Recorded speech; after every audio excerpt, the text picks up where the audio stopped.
నమస్కారం అండి. ఈనాటి కమ్మని కథ పేరు తృప్తి ఉంటేనే సంతోషం. వినిపిస్తున్నది మీ విజయభాస్కర్. పూర్వం ఒక రాజుగారు ఉండేవారు.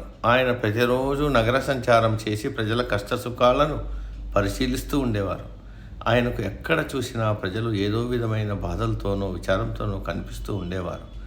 కానీ సంతోషంతోనున్న వారెవ్వరూ కనిపించేవారు కాదు. వీళ్ళని సంతోషవంతులుగా చేయడం ఎలాగా?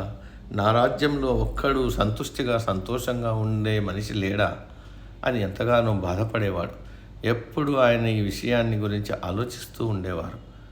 ఒకరోజు అలవాటు ప్రకారం రాజుగారు నగర సంచారం చేస్తున్నారు. ఒక చోట ఆయనకు ఒక ముసలివాడు కనిపించాడు. అతడు పొలంలో గోతులు తవ్వి మొక్కలు నాటుతున్నాడు. అతడు వాటిని ఎంతో ఓపికగా శ్రద్ధగా నాటుతున్నాడు. అతన్ని చూసిన రాజుగారికి చాలా సంతోషం అనిపించింది.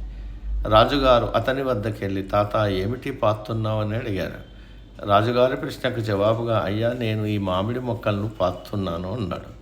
అవి చెట్టై ఎన్నేళ్ళకు కాస్తాయి? రాజుగారి ప్రశ్న. సుమారు 5 లేక 6 సంవత్సరాలు పట్టొచ్చు. ముసలివాని జవాబు.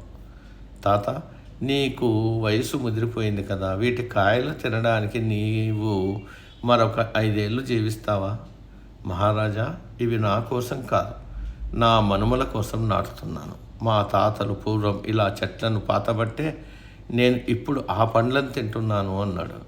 రాజుగారికి అప్పుడు ఎంతో ఆనందం కలిగింది.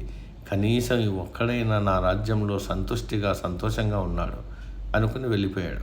తరువాత ఆయన ఆ ముసలివానికి అనేక బహుమతులు పంపించాడు. నీతి ఉన్నదానితో తృప్తి పడేవాడే అదృష్టవంతుడు. సమాప్తం.